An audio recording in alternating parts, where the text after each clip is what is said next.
La clase que vamos a analizar hoy es la clase número 6 del taller Tedeschi del año 2017, en donde está orientada principalmente a conocer algunas de las posturas más importantes que tienen que ver con aspectos vinculados a los proyectos urbanos.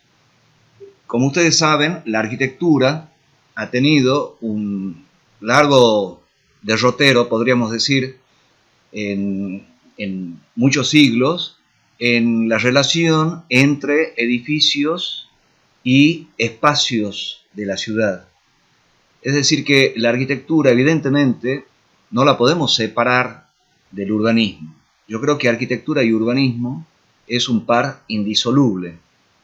Por tal motivo es que es imprescindible analizar las características que presenta, por un lado, la arquitectura y las características que presentan, por otro lado, las leyes que generan a la propia ciudad o las leyes del urbanismo, cómo se han ido dando y cómo están estas leyes actualmente.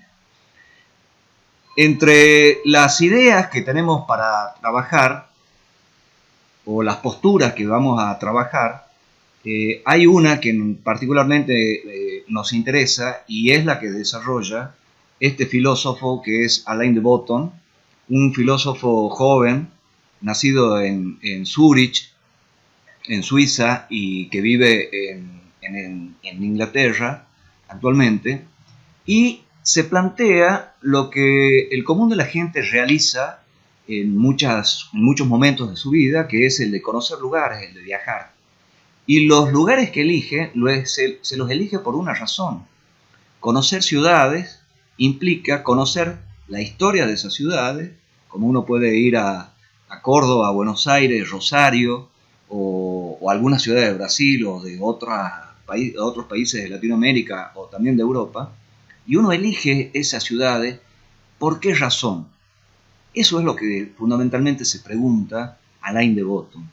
Entonces, él establece que para que una ciudad sea atractiva, tiene que invitar a la gente a desarrollar aspectos vinculados a ese paisaje urbano que ofrece una ciudad para considerarse como un elemento de atracción importante. Esos 6 elementos o cualidades que desarrolla o variables a cumplir por las ciudades que estudia Alain de Botton son las que nosotros vamos a ver en relación a unas imágenes que hemos preparado que están vinculadas obviamente a las que desarrolla Alain de Botton, que ustedes los pueden ver en un video de YouTube, pero que hemos transformado y hemos adaptado a nuestra propia realidad acá en la Argentina. Por eso es que en esta primera imagen, acá podemos ver la ciudad de Barcelona, un tramo de la ciudad de Barcelona, cómo se ubica esa manzana tan particular que tiene Barcelona, con los espacios públicos en el interior o privados, en algunos casos, y otros, los espacios públicos que se combinan con calles y avenidas, algunas en diagonal, y algunas manzanas que también obviamente se transforman en relación a la particular ubicación de ese sector de la ciudad. Esta idea de la manzana urbana tiene mucho que ver con también lo que pasó en nuestras ciudades en Latinoamérica. A partir de la fundación de muchas de nuestras ciudades generadas a partir de la cuadrícula urbana, es que tenemos que ser muy propensos a vincular lo que genera esa manzana en Latinoamérica, que tiene una tradición totalmente distinta a la evolución de las ciudades europeas, como ustedes saben. Entonces, esto es lo que de alguna manera nos proponemos, insertar esta teoría de Alain de Botton, estas 6 variables que explica Alain de Botton, vinculadas a nuestra propia historia latinoamericana de ciudades amanzanadas, ¿no? O ciudades cuadriculares. Pero para eso vamos a ver algunos de los problemas acuciantes que tenemos hoy y que es necesario que como profesores y alumnos del taller seamos conscientes de lo que nos toca resolver a principios del siglo XXI. Como ustedes ven en esta imagen, es lo que le podemos llamar la ciudad difusa. Hoy es la ciudad indiscriminada que crece sin respetar límites. El elemento fundamental es la masividad, el elemento fundamental es el crecimiento desmedido, sin leyes ordenadoras, a pesar de que ustedes establecen o se pueden ver esa linealidad, pero que no hay jerarquía, no hay partes importantes, no hay ejes principales, es un paisaje absolutamente indefinido. Frente a esto es lo que nos preguntamos qué hacer.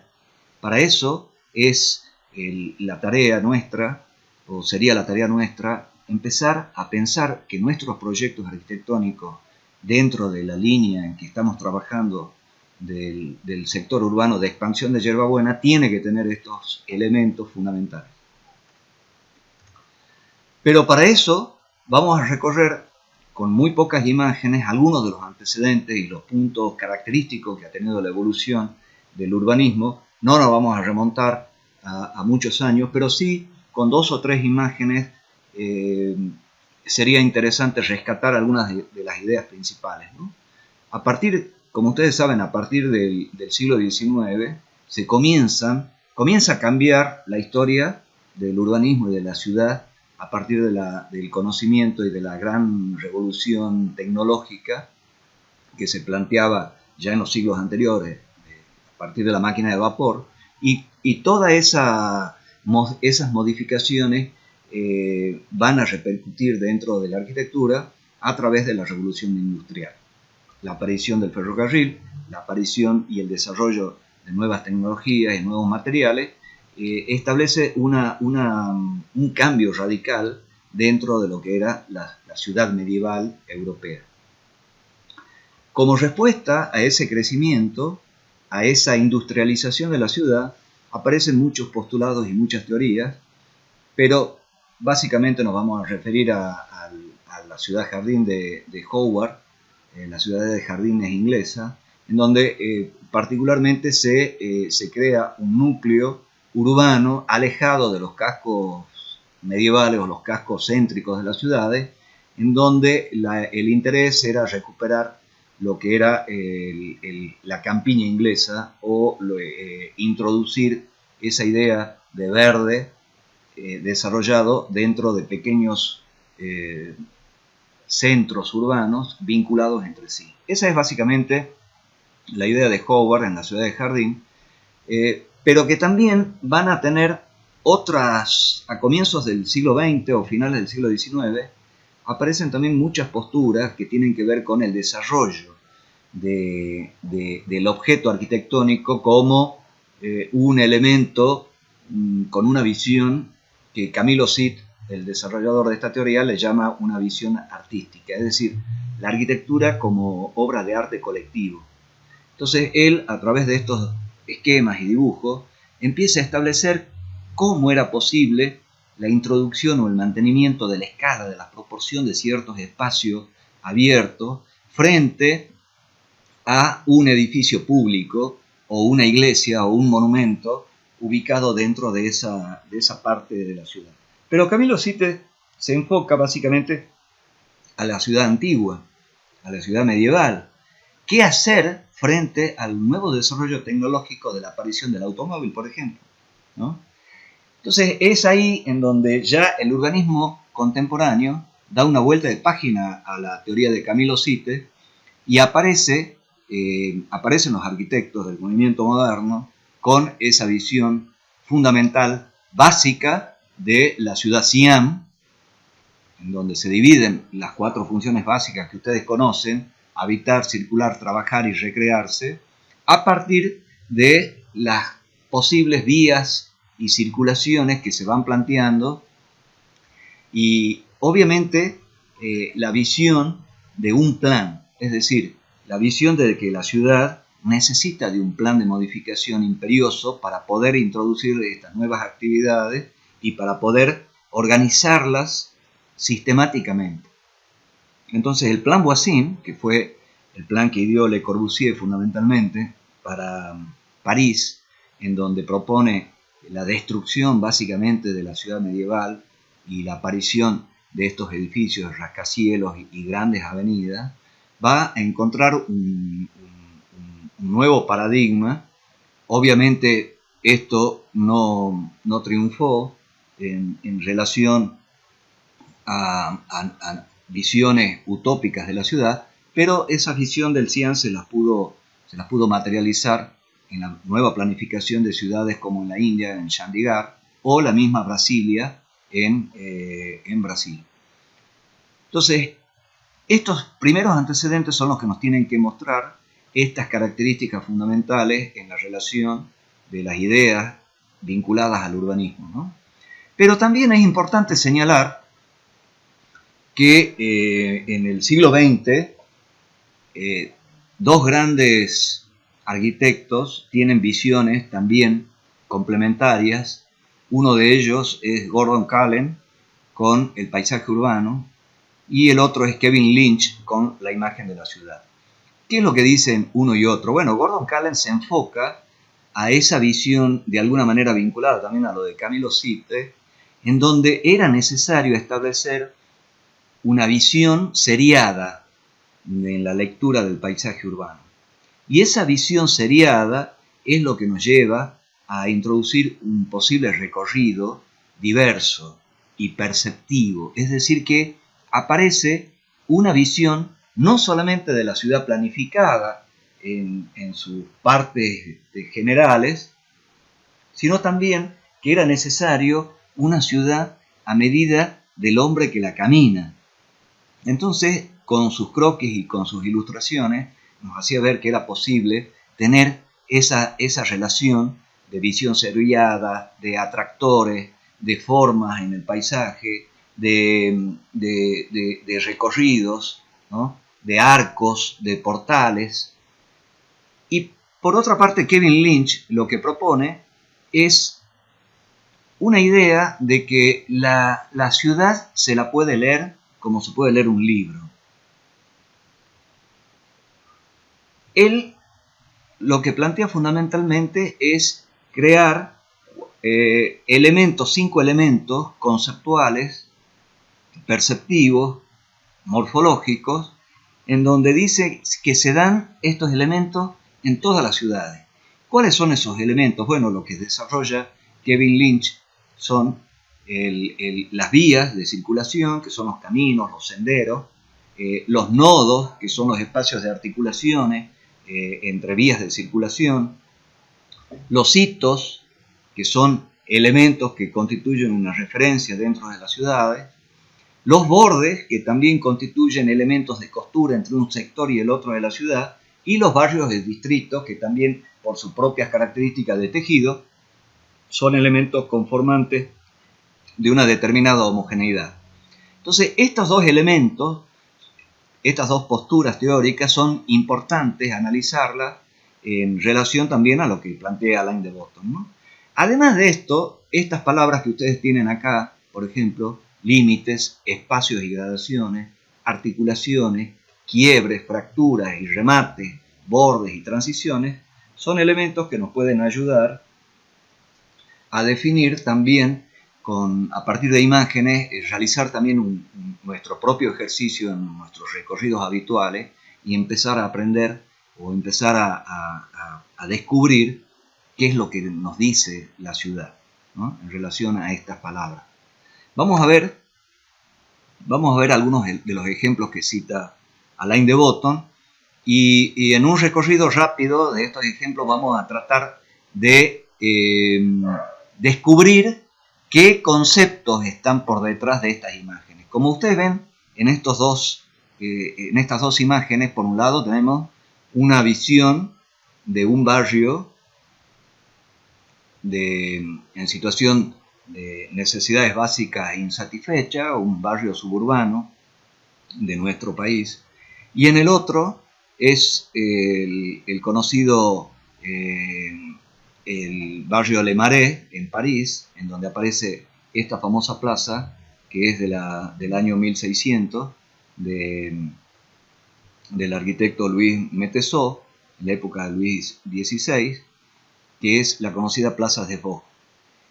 Estos dos espacios aluden a un cierto desorden, a una determinada variedad, y en este caso ustedes podrán establecer que hay un espacio homogéneo, un espacio ordenado, un espacio de una altura bastante homogénea, dos características muy particulares, esta cuestión de homogeneidad y esta cuestión de variedad. Vamos a ver otra imagen, la Plaza Vendôme de Jules Mansart de 1699. En este caso, lo que nosotros vemos acá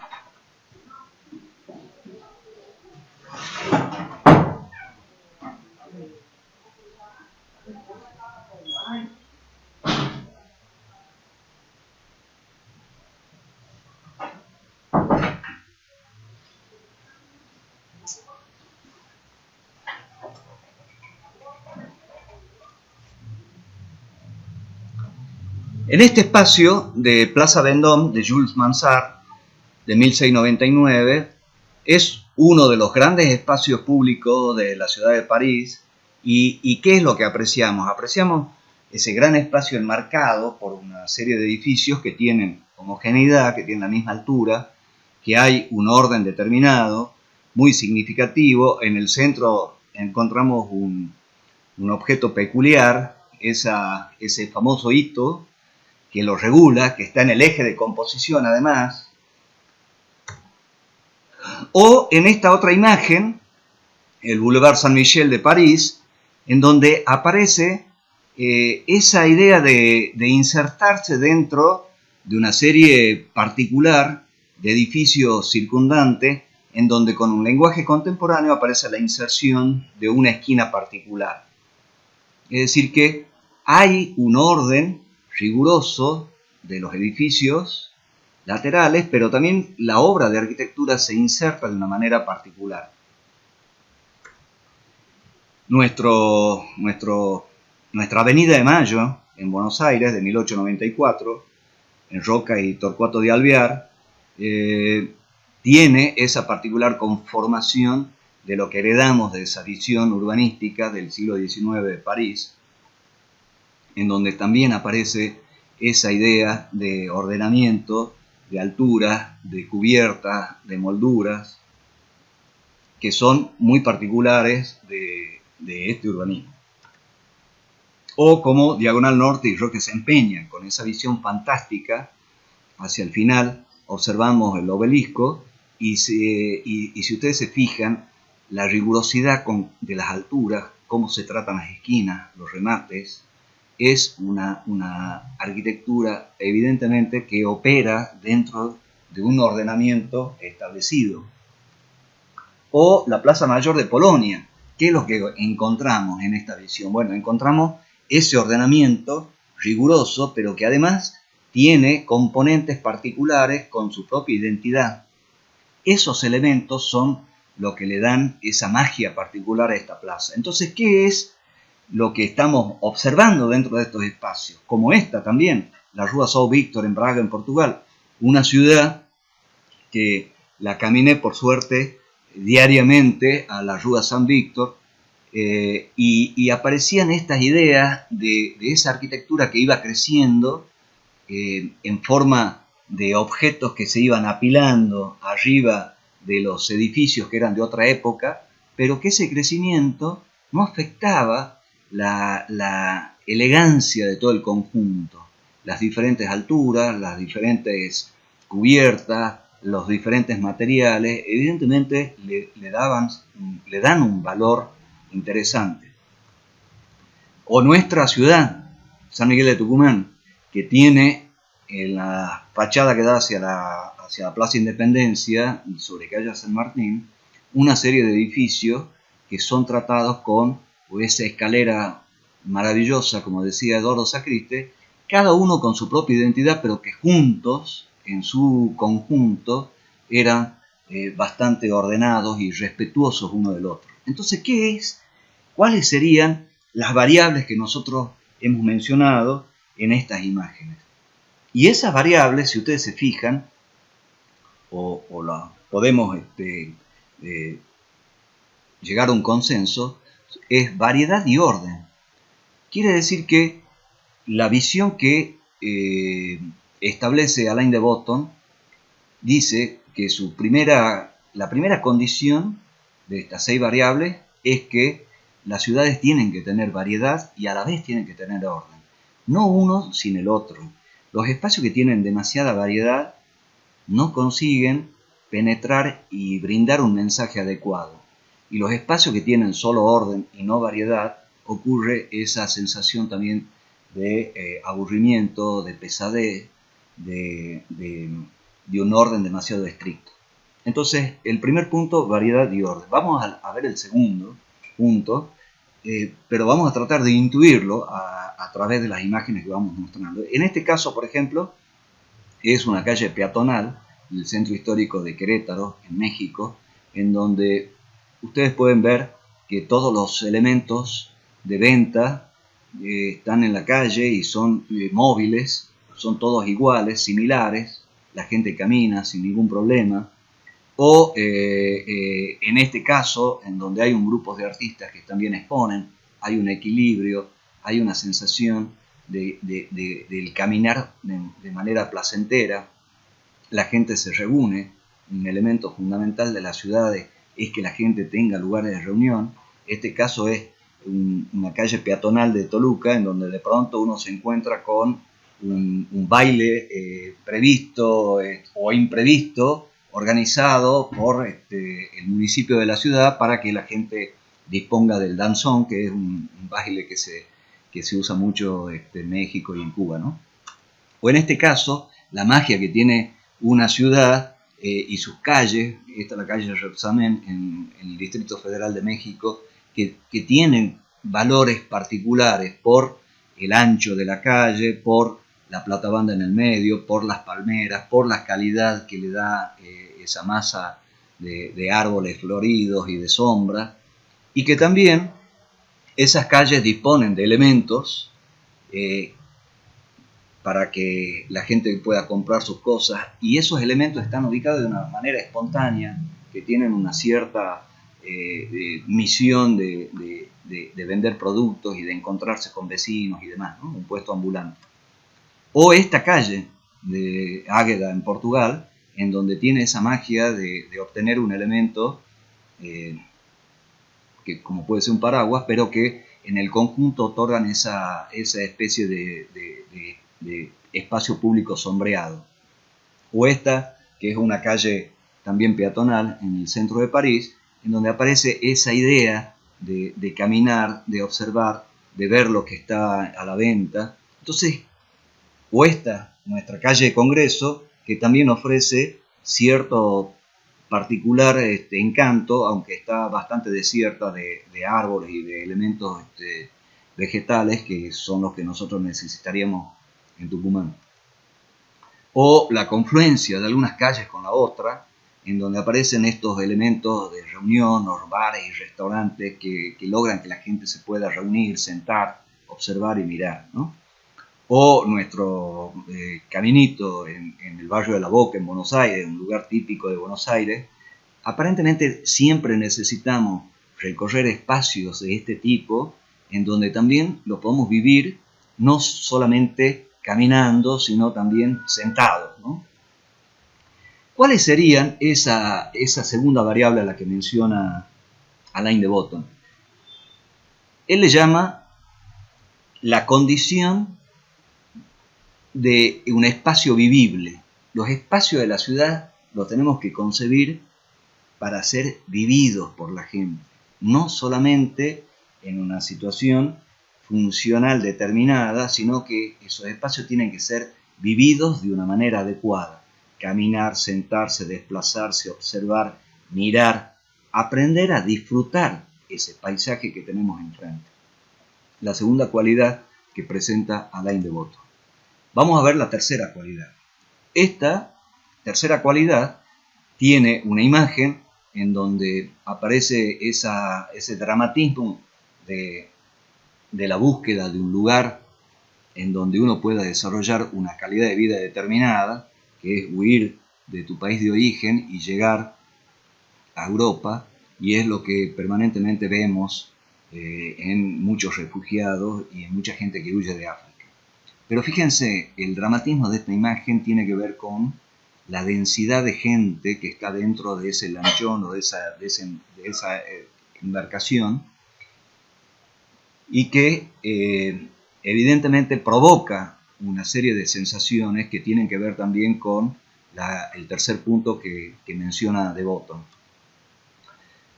O este caso, que es el caso de la manzana cuadricular pensada por el Plan Cerdá para Barcelona, en donde aparece ese equilibrio entre masa edificada y espacio abierto, ¿no?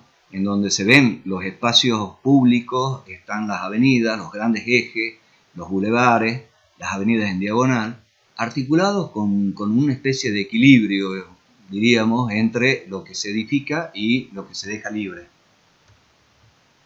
En este caso, ¿qué nos provoca esta idea?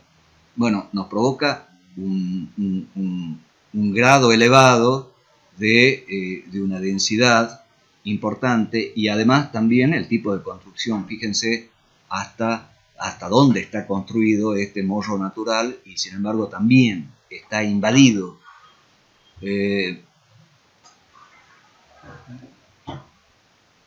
Entonces, la idea es interpretar que la ocupación de un territorio tiene que estar en un determinado equilibrio. Esta imagen es tremenda, es el Cairo en Egipto. Fíjense la densidad ocupacional que tiene esta zona de la ciudad. ¿Es posible vivir en ese hacinamiento, en esa altísima densidad, sin espacios verdes, sin jerarquías de vías, sin reconocimiento de zonas, sin articulaciones?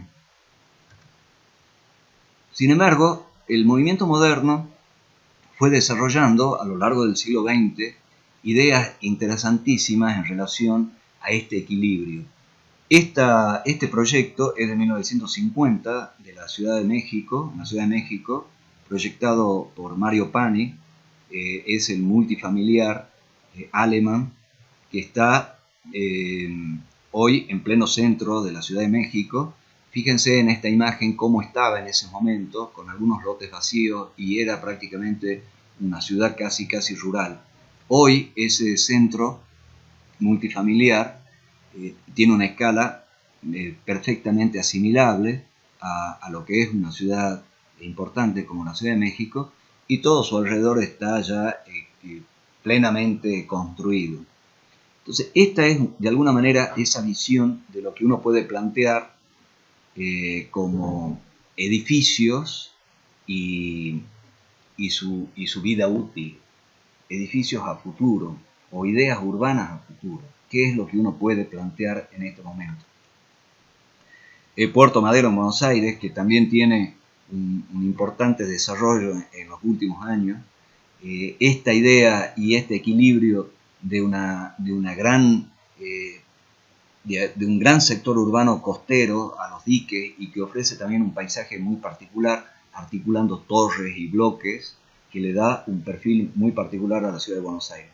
O la ciudad de Venecia, donde uno puede decir, bueno, el equilibrio que existe entre espacios públicos, entre canales, entre vías y comunicaciones, y entre incluso ferrocarriles y grandes vías de transporte, es lo que hace que Venecia sea una de las ciudades más visitadas del mundo. Esa particular conformación entre espacio público y espacio privado.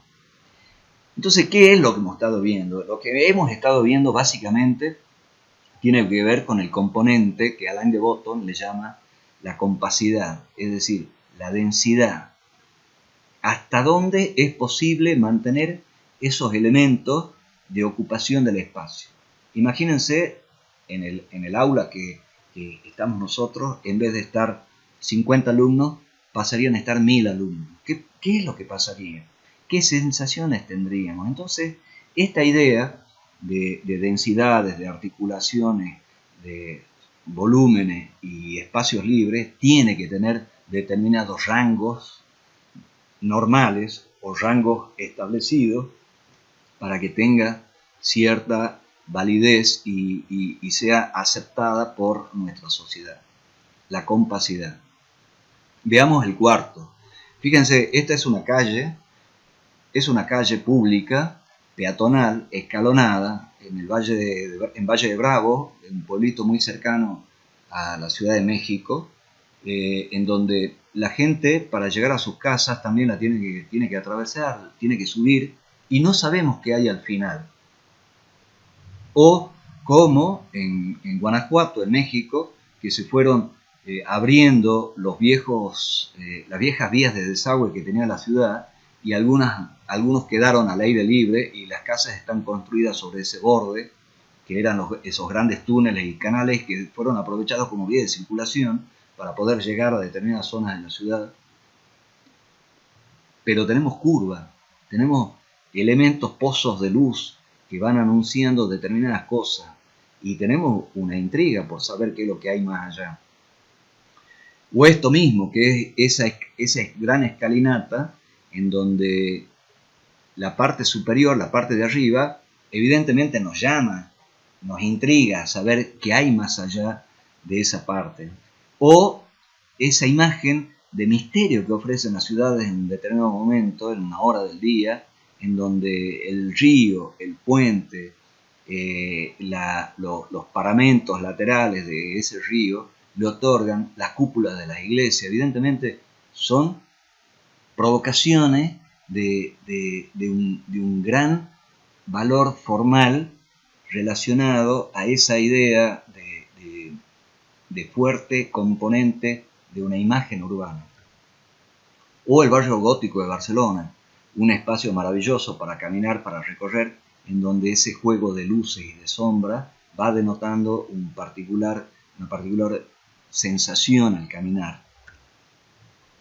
Y en donde aparece esa idea de final, de puerta y de túnel y de laberinto, ¿no? Si ustedes se fijan, hay pequeños pozos de luz al final, como estos, por ejemplo, que nos llaman a recorrerlo, ¿no?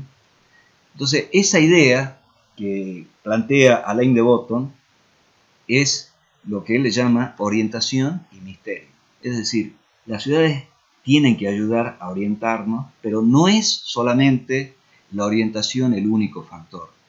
Esa misma orientación tiene que tener un componente de misterio, es decir, de interrogante, de saber hacia dónde vamos, pero también no saber con precisión nuestro derrotero. Es decir, crear esas condiciones de misterio y pensar en que lo podemos trascender a partir de ese camino.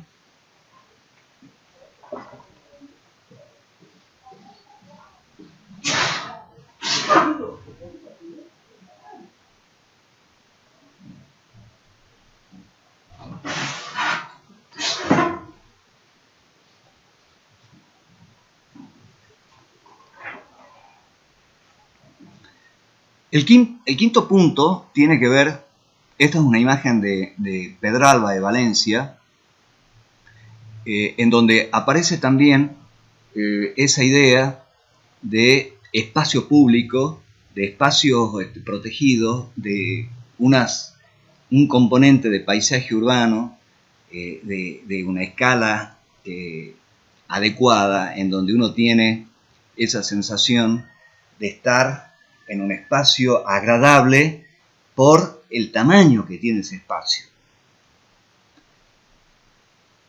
Esta es la ciudad de Guimarães, en Portugal, también una ciudad de origen medieval, en donde la gente se reúne en sus plazas, la disfruta, la puede caminar, o Porto, en Portugal, que también tiene ese maravilloso componente de vías de transporte, de ríos, de elementos públicos en esa maravillosa ribera que tiene Porto, en donde nosotros podemos entender que la ciudad está ahí, al alcance de la mano, que la podemos recorrer, que la podemos caminar. Nuestra ciudad, la calle Jujuy, acá en San Miguel de Tucumán, la gente camina, la altura de las edificaciones está en relación a la altura de una persona. No vemos una gran desproporción entre el ancho de la calle y la altura de las edificaciones. O otra ciudad también europea, como puede ser Barcelos, en Portugal, en donde aparece esta idea de cruzar la ciudad, de recorrerla, de caminarla, en donde el tamaño también de los edificios tiene que ver con el tamaño de las personas. No está desproporcionado. Otra idea de esta ciudad también con Amarante en Portugal, con la idea del puente, con la idea del reflejo del agua, provoca esa sensación de que estamos en ciudades que tienen que ver con nuestra particular relación entre el hombre y la ciudad. O Coimbra, otra maravillosa ciudad de Portugal, con esa relación entre el río, la ciudad, el camino, la ribera del río, la masa edificada,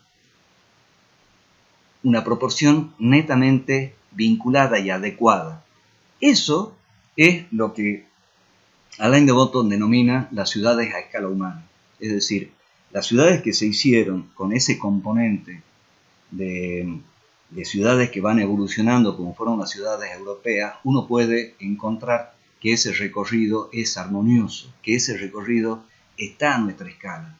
No es el recorrido desproporcionado, no es la altura de los edificios que se desarrollan en el siglo XX con ese componente exacerbado de una masa edificada en altura y que le van quitando particularmente a las ciudades ese encanto de encontrar esa ciudad a nuestra escala. Y el sexto punto tiene que ver con la complejidad que tiene nuestra ciudad en relación, nuestra ciudad y el mundo, nuestras ciudades y su vinculación con el resto del mundo. Evidentemente, esta imagen que alude a cómo está vinculado, cómo está interconectada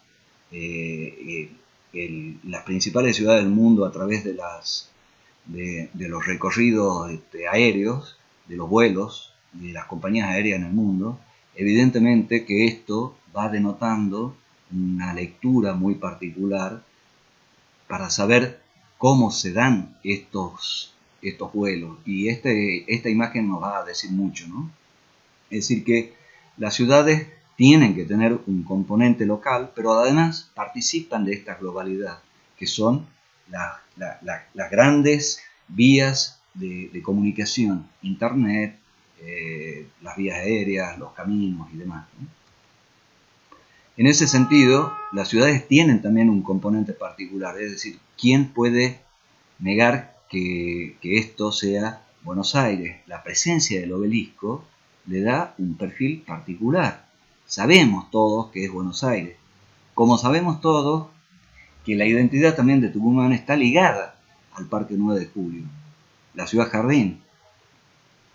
Ese componente particular que tiene cada ciudad es lo que nosotros debemos indagar, a su vez en otra escala de la ciudad o en otro sector de la ciudad. No es solamente un componente que esté en relación a toda la ciudad en su conjunto, sino que cada uno de esos espacios tiene que tener también ese componente. O, por ejemplo, la avenida Conquija, San Miguel de Tucumán, con esa cantidad de árboles y con esa masa verde que va cambiando de color a medida que se acerca la primavera, pero que también denota esa particular característica o esa particular identidad que tiene ese determinado sector de la ciudad. O el Cerro de Tucumán, que le da también esa presencia formidable, ¿sí?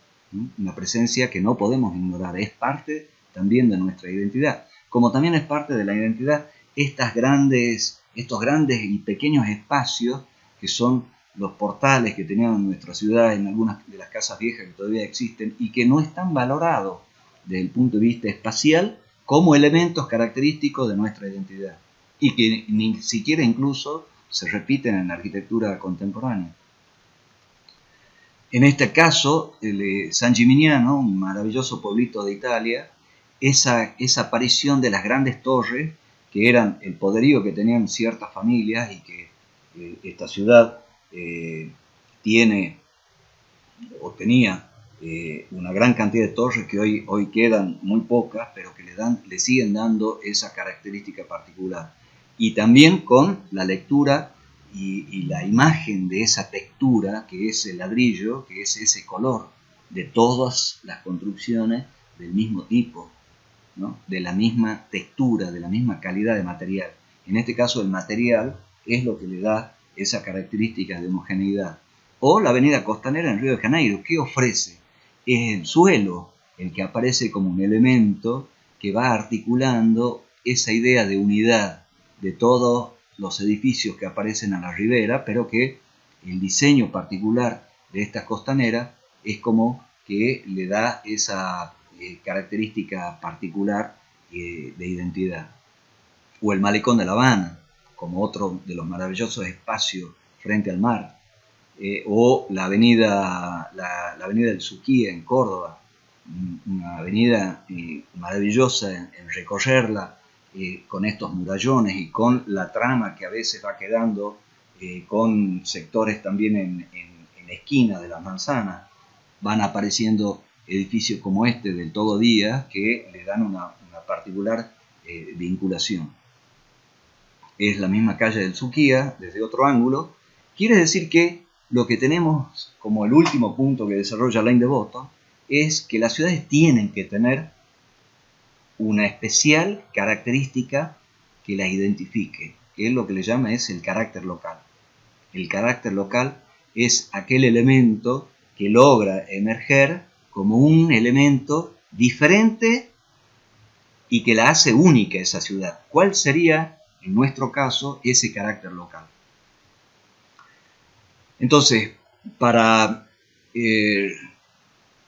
sintetizar, uno de los ejercicios que proponemos a los alumnos del taller, en este caso era alumnos de primer año, que determinemos un recorrido particular. Esta es la manzana de trabajo en donde están los alumnos involucrados, los de primer año, los del segundo año y los de tercer año, y que establezcan en relación a las posibles vistas y análisis que ustedes vayan haciendo de sus proyectos dentro de la manzana urbanos sustentables que estamos desarrollando, apliquen estos conceptos, ¿no?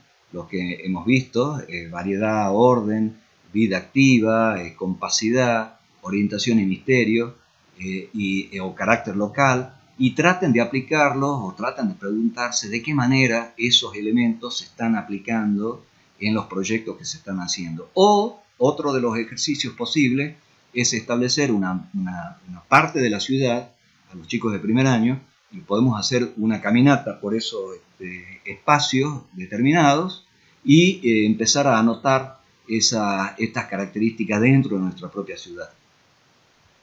Con esto damos por finalizada la clase. Muchas gracias.